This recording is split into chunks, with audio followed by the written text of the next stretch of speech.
What's up, guys? It's been a minute since I put a video on here, but I thought that we would end the year with a creepy Christmas video and then start fresh in 2020 with all of the content that I really want to do.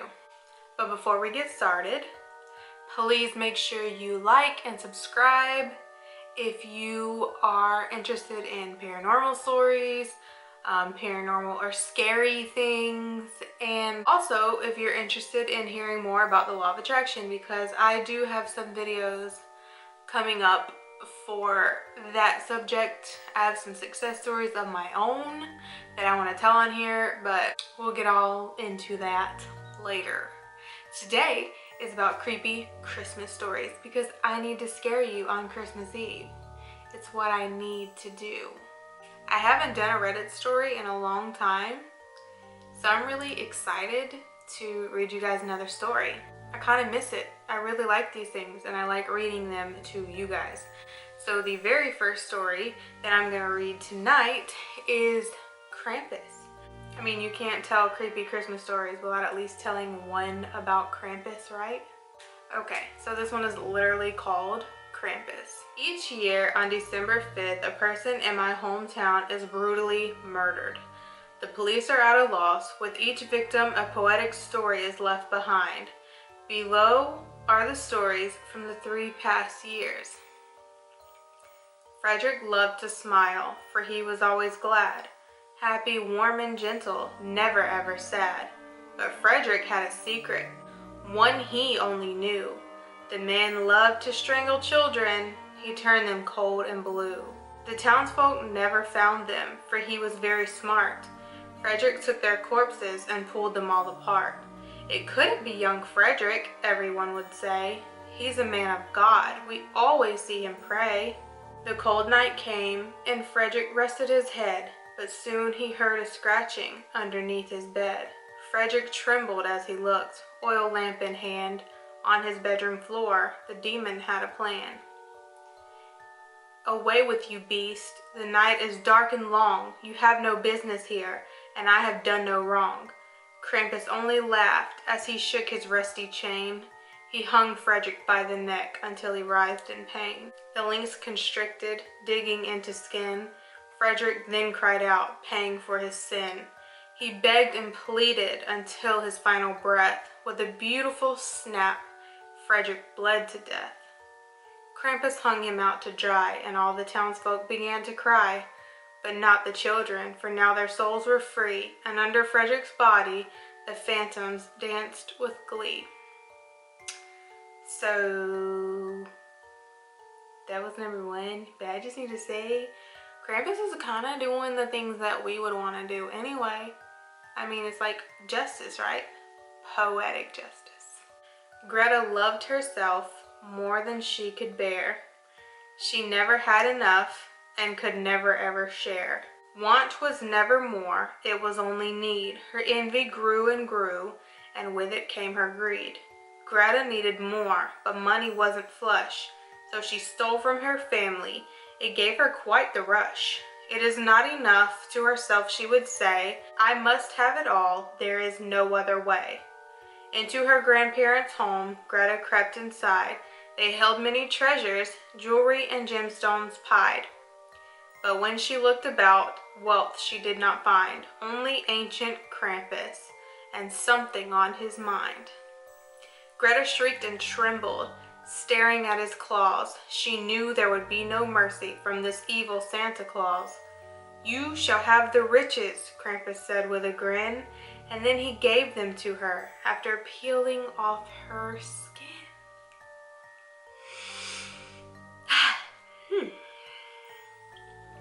Herman was a doctor, for that's what he would say, and every single patient they would have to pay. He cut and pulled and burned, and after he was done, for more he always yearned.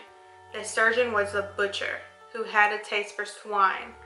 With their bleeding flesh, he'd pair fine red wine. The hunger took him, body, mind, and soul, yet this evil, it never took its toll. Herman was alone, in his chair he sat. All this human meat had made him very fat. He drifted off to slumber and began to snore until an angry Krampus busted through the door. Herman could not move. He wet himself in fright.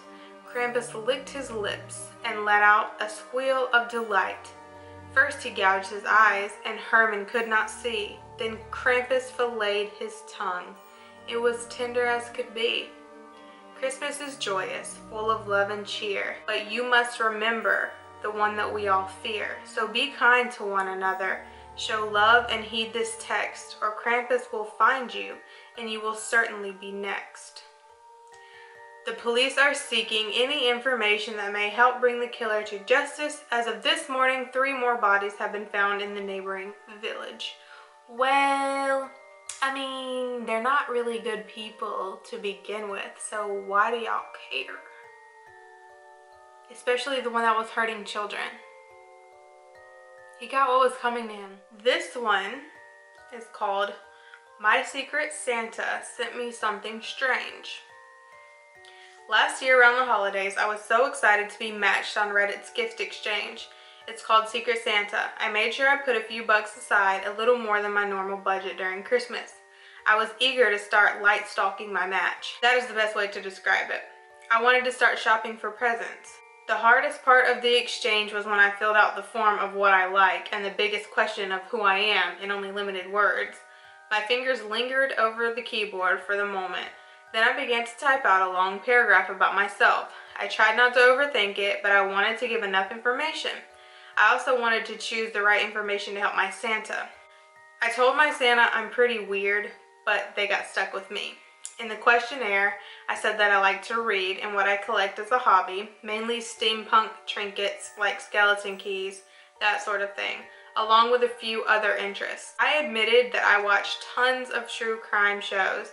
I explained I'm fascinated by the psychology behind serial killers and that I know a lot of facts about the infamous ones. I figured they could send me a gag gift of Ted Bundy or John Wayne Gacy. A cool mug would have been fun. After finishing the form, I clicked the save button. I was anxious, but I always like trying new things. On matching day, I clicked on the extension site called Reddit Gifts. I retrieved my giftee's information. I was happy to be gifting to someone who seemed like a humble older woman. She said she likes to knit. I toiled over my computer, shopping online for my match. An email bubble popped up over my screen. I clicked it and it brought me to an anonymous inbox for the gift exchange. A message was in my inbox. It was sent from my Secret Santa. It said in the subject line that I had some awesome interests. I like most everything you put down in the form. I think I have the perfect gift for you. Fingers crossed, Secret Santa. I replied saying thanks to whoever was sending a stranger on the internet a personalized gift. I couldn't wait to see what they would send. Within 30 seconds after thanking them, my status of my Santa changed from retrieving your info into saying that my gift was shipped. Wow, that was quick, I said. My sister came over for coffee the next morning. I told her how excited I was, rejoicing that I didn't scare away my Secret Santa. She stood in my kitchen as she poured cream into her cup. Are you sure this is safe? Remember the Craigslist killer? Concern formed around the corner of her eyes and her creased up nose. She always wrinkled her nose a bit when worried. We've been doing this for years without a single problem. I mean, Bill Gates is a yearly participant, I said. But they get your address for God's sake, she said. If anything, I've already scared off my Santa by stating that I'm intrigued with the minds of different serial killers. Sounds more like an invitation for one to visit you, she said. Stop it right now, shut up. We laughed pretty hard at this. Together we finished our coffee and discussed our holiday plans. In the early morning the next day, I looked out my bay window onto my front porch. I noticed a package sitting on my swing. I stepped out to grab it. The box was wrapped with brown paper and a skull with crossbones was drawn over the top. This couldn't have come through the mail. There was no return address or stamp. The paper was remarkably unripped.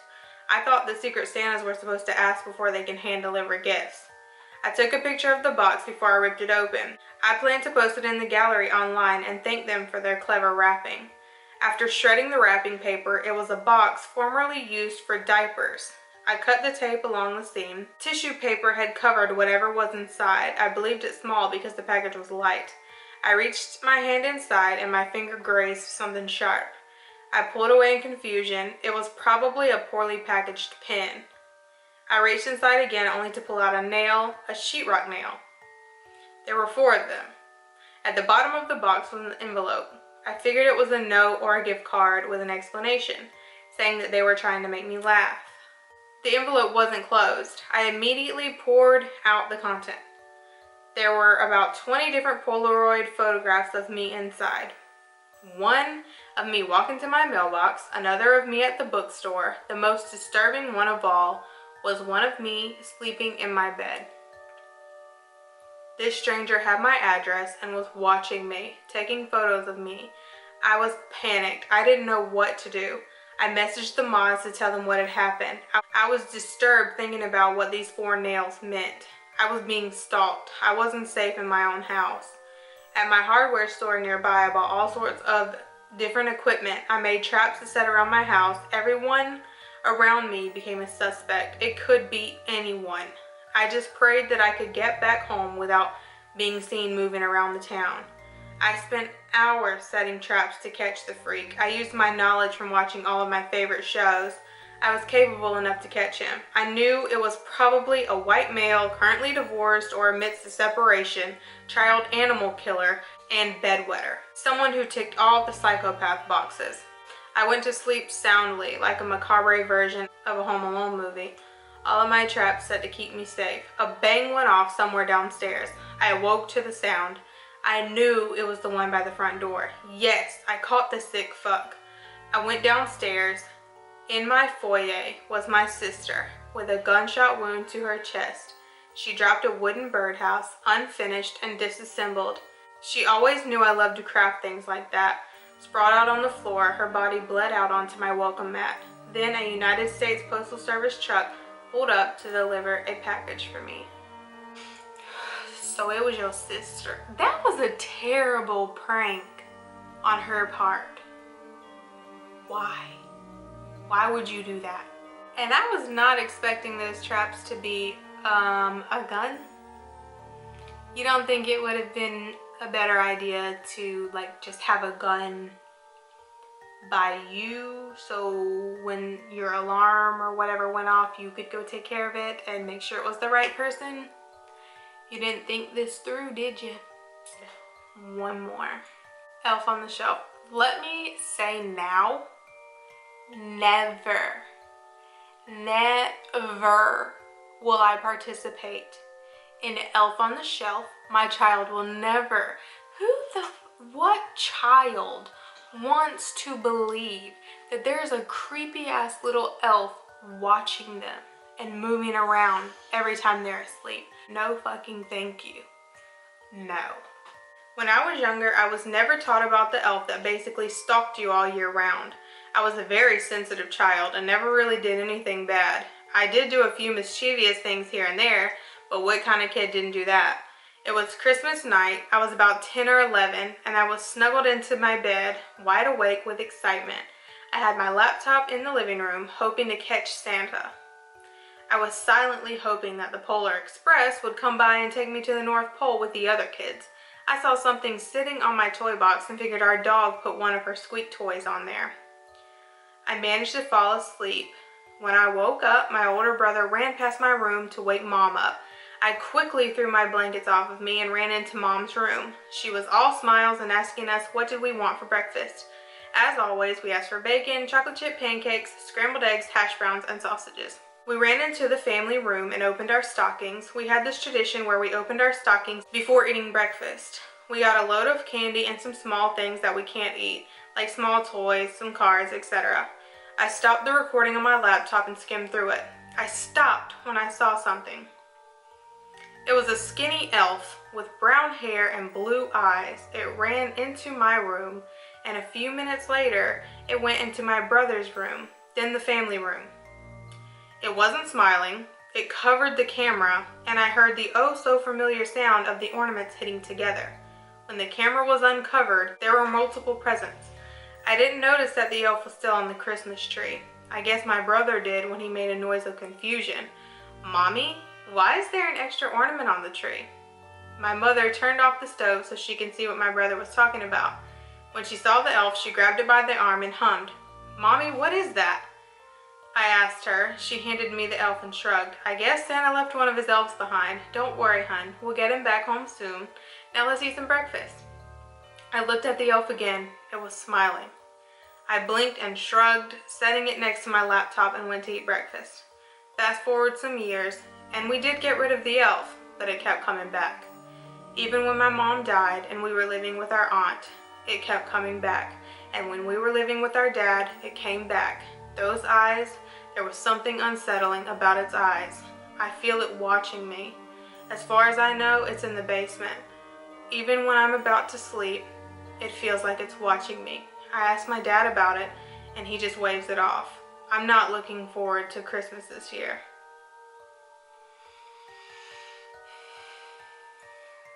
Yep. That's why in this house, there will be no elf on the shelf. No, there won't. My kid will never partake in those dumbass, creepy traditions. I don't understand that. I don't understand that. My biggest fear as a child, probably my biggest fear now, is creepy dolls. I would never subject my kid to that. That's insane. Anyway, I've told enough stories. I might film again before December is over. I don't know. I don't really have a schedule right now. I kind of just film whenever I get the chance. I do want to film those law of attraction success stories, but I might do that like the first day of the new year so that we can get our year, our new decade. Who else is ready for a new decade? I'm way ready for a new year, for a new decade, for a fresh freaking start. So maybe I'll tell it on New Year's Day, my success story, so that we can start it off right with good manifesting momentum. So if you enjoyed this video, please like it and please subscribe to my channel if you want to see more videos like this. I want to start reading more stories again because I really enjoy these Reddit stories, and I always give credit in the description box if you want to go read it yourself, or if you want to go like their post or comment on it, give them credit, whatever. I always do that. Thank you so much for watching. I hope you guys have an amazing Christmas Eve and Christmas and New Year's, and I hope that 2020 is going to be the best year of your life. And we out.